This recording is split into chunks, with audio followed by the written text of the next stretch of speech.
Factory Studio.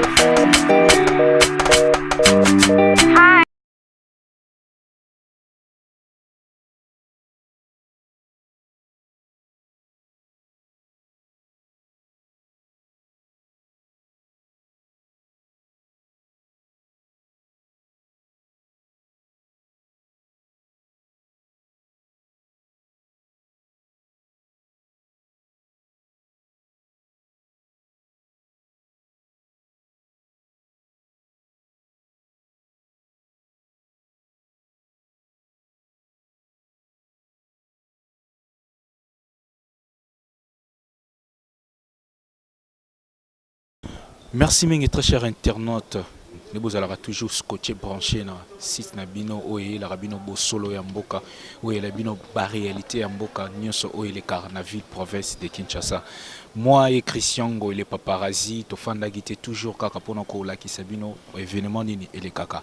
Ah on a vu province à Kinshasa.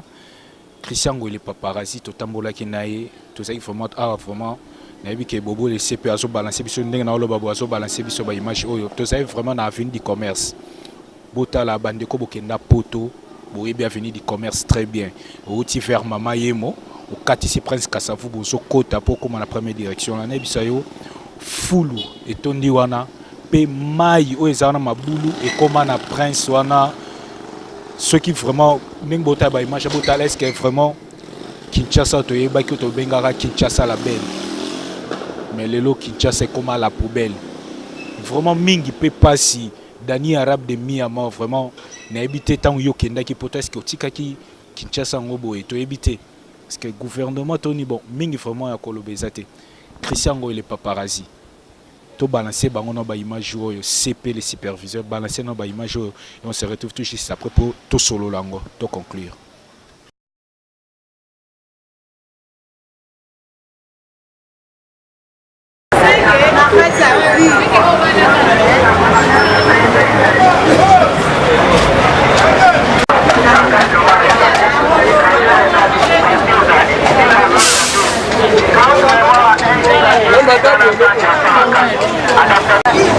Comment on Marianne mai o penza nengeza awa to sali na mai o 5 mois mobima toza na mai oyo awa toza na kati ya ville vraiment est-ce que boye biso tozoyamba bapaya bazouta par-ci par-là bazoya na mboka oyo toki ozala penza boye bato bazoseka biso bao bazouta bamboka mosika bazoya bazoseka biso likolo ya mai oyo eza capitale me modele oyo ekomi sali te na modele osakana te seki moyen ata bato batambola bien eza te moyen bato basala makambo mosusu awa na kati ya ville eza te mpona nini moto azobanga okolinga obima boye oraisonne kaka ndenge ville yango ebebi ovandi baakside komo osalema awa kana mai awa mpo mabulu ekomi awa na modele osakana te toyebi te sikoyo nde toza boye toza na posa nde gouvernement batalela biso likambo oyo batalela biso eloko penza kobongisa yango oyo babongisa esika eza nango soin te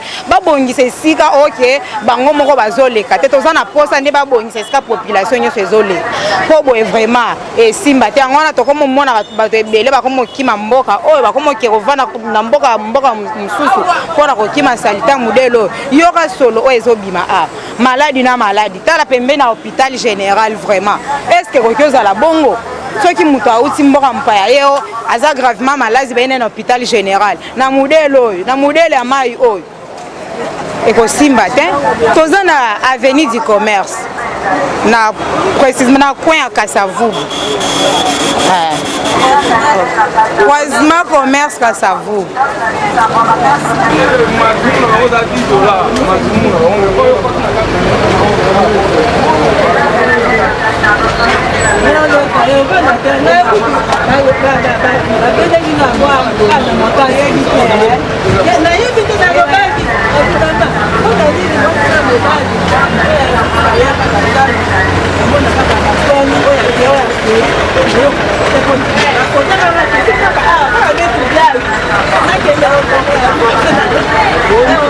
Bonjour madame, monsieur Moïse.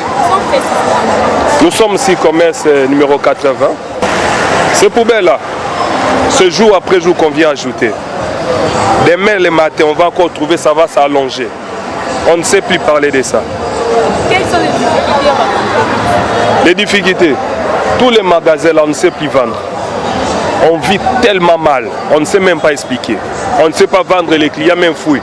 Commençant de là jusqu'ici, à cause des poubelles et les flaques d'eau, ça ne va pas. Ça ne va pas. Les services d'hygiène existent plus. Ils existent, ils perçoivent l'argent. Ils viennent percevoir dans tous les magasins, tous les jours ils viennent percevoir l'argent. Chaque mois on nous demande l'argent, nous payons chaque année. Est-ce qu'on doit toujours continuer à interpeller le gouvernement? L'hôtel de ville est derrière nous. Quand vous tournez, l'hôtel de ville est là. Même ces flaques d'eau, le gouverneur est passé jour après jour, mais il n'y a pas de solution.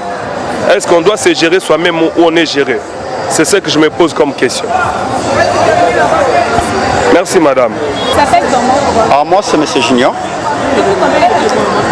Bon, ici nous sommes aux communes, sur le commune de... nous sommes dans le commune de Gombe. Je ne sais pas ce que vous êtes venus ici faire ici, parce que nous sommes ici devant nos magasins.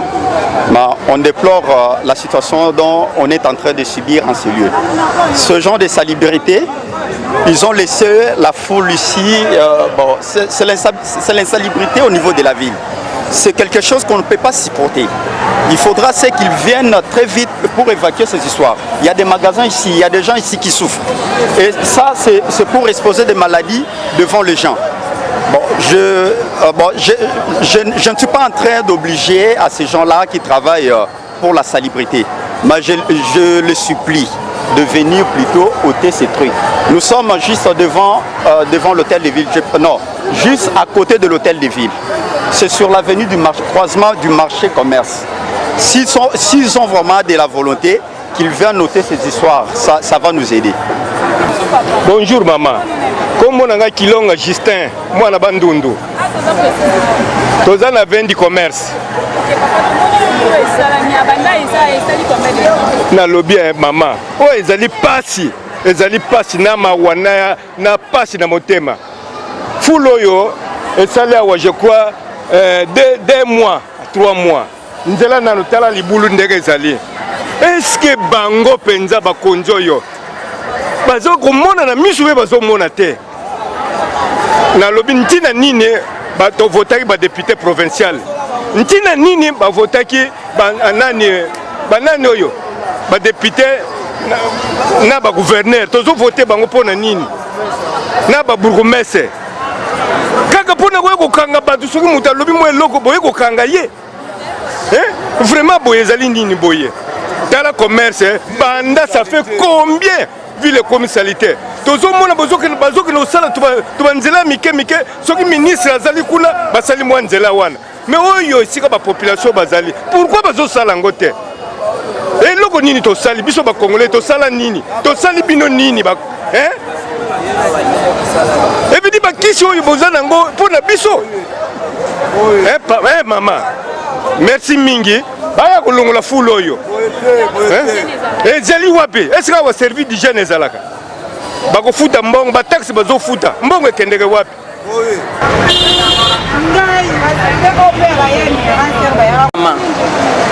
Maman, kombo nanga Anita. Précisément toza sur avenue du commerce. Maman nanga likambwa mayo to pese lango rapport. Batu baloba, ba chaîne nyonso eleka.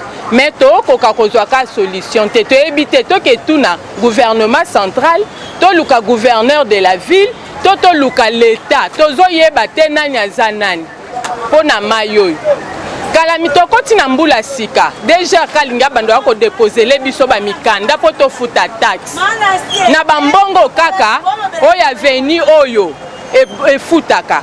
Gouverneur azotonga cimetière, il y a 3 catégories. Il y a babola, il y a bato ba moyen ba débrouillaka, na VIP mbongo azotonga cimetière ko bongisa nanu ville na été.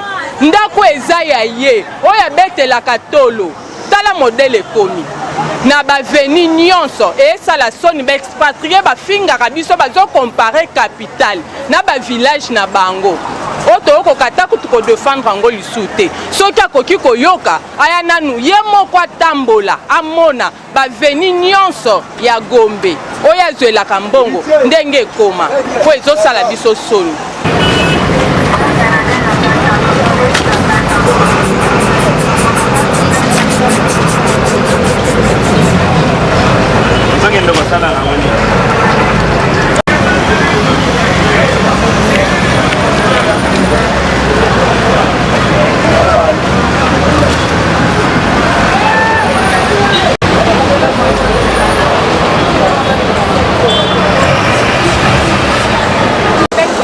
Moi, je m'appelle Ali.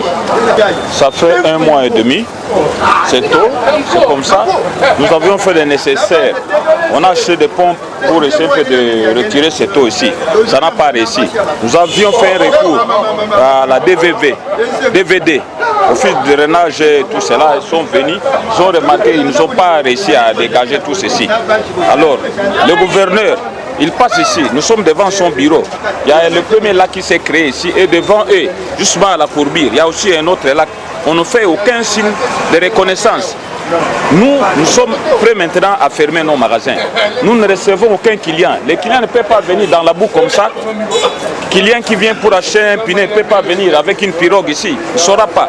Donc nous sommes prêts à fermer nos magasins à cause de ça.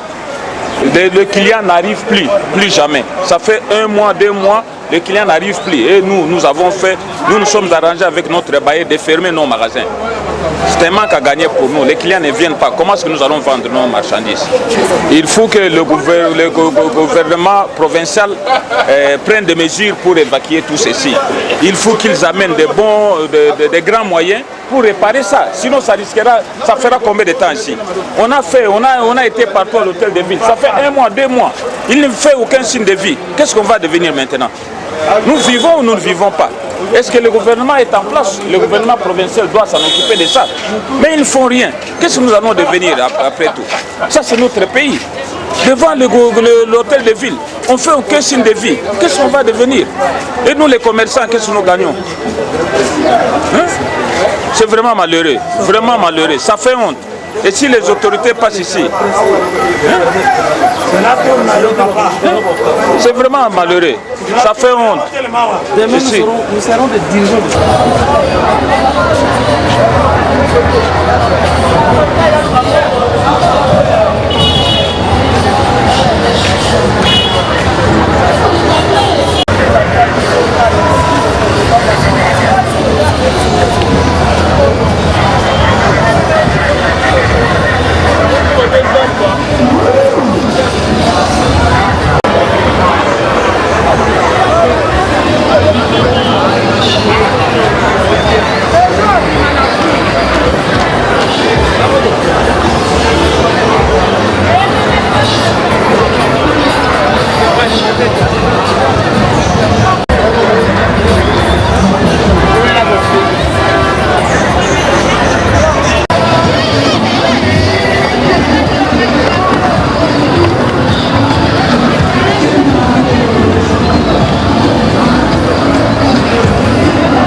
Bonjour. Maman Hortense. Toza commerce. Fulu esali 3 jours yango. Na biso tozoteka awa. Tokobela na solo oyo. Tosengi na bakonzi ya mboka. Balongolela biso fulu oyo. Esika tozoteka. Tozokoka te tokobela.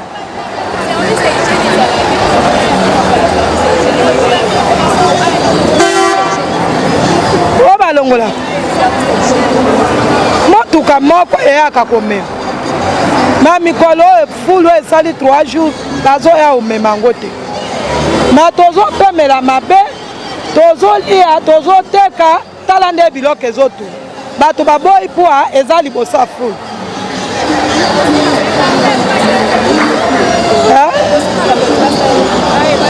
tozosenga bakonzi baya kolongola yango mpe babwaka yango lisusu te oyo eza commerce ezobebisa mboka.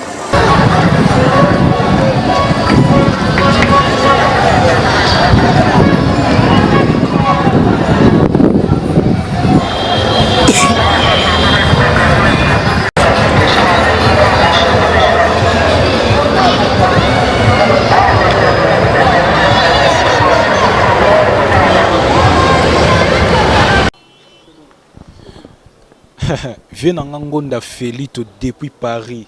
Ah, viens en Angonda Felito depuis Paris. Talande Kinshasa comme vraiment pas si pena mawa vraiment. Mingi vraiment yo kolobeza te ba commentaire vraiment olobeza to bo yoki peuple congolais ndenge ba lobby. Hein? CP Boboka Bongo le superviseur à Kinshasa. Kinshasa ndenge kuma Kinshasa openage non tonto zo kola Kinshasa vraiment za kin label Kinshasa label. Mais tala o toza na cité te. Toza vraiment dans centre-ville. Hein? Toza vraiment dans centre-ville. Et Sti Julia Esti Julia la beauté suprême tala Kinshasa ndenge comme na bike kala mingi te ozoya Kinshasa wa kala mingi te retourne à Congo retourne à Mboka oya kotala nde Kinshasa e komi Amélia Lola la fille propre à Londres Esti Julia bano ba simbi Londres oh vraiment bazo encadrer Londres na kota beauté donc na comme benga baza beauté suprême donc muto poussa na bango azate boya Kinshasa boya komona fulu bo mona mai mabulu na ebite wana Torobengango Liziba ya mbisi ou comment na habité Prince Fataki les vrais Charlie Kitenge les confirme les vrais Belgicains Kinshasa vraiment pas si peu mawa Christian les paparazzi Christian Ngoy les paparazzi na habité ce Toroloba Sousounini vraiment pas si peu mawa gouvernement central to habité bo sala nini musala nini bozo sala gouvernement provincial to habité bozo sala nini puisque Maï vraiment tondi na kati ya plein centre-ville. En plein centre-ville Maï tondi na habité tolo banini poto sala nini population elembi bato bazo tekara pembe na ba fuluana bato bazo tekara pembe nga ba Maï wana donc vraiment pas si peu mawa. Chouva de Paris mon vieux tozo zela kaka déjà 2017 yango to bandaki to beke no to ke na bango ti na li fobo eloba terme kinoise to ke na bango pena ti na suka. Jonathan El Solim, le grand manager depuis Canada, na spécial Bambote. Bobo Brunel, mon cousin propre. Ma petite sœur Dorcia Dembo, depuis Suède. Donc, vraiment, Yayo Bambote Angwana, sans oublier mon bébé chéri Gabriel Kitenge, papa Bossanote, papa Zara Moussala, papa Azo Sala. Tolobaï que non, Tozo Kota, ils avaient sous-estimé l'ampleur de la bataille. Tolobaï que non, Tozo Bundakaka. Oyo ezande bo solo ya mboka oyo mingi Charlie Kitenga lobaki no bo solo ya mboka puis makambo mingi le kaka na ville ya province ya Kinshasa. Merci mingi na Christian Ngoy le paparazzi qui était derrière la caméra. Merci mingi na Jansi Luonda les vrais mignons de la presse. Merci mingi na Bobo CP. Merci mingi na Francine donde tozo simba pena makambo ngo sikoyo. Nulle part ailleurs, bon ça va toujours scotché na ba site na bino internet. Nulle part ailleurs, au bandolier la bino babu solo ya mboka, au politique fait des sociétés tout aux alliés. Merci mingi na Christian Ngoy le paparazzi. OK. Bye. Factory Studio.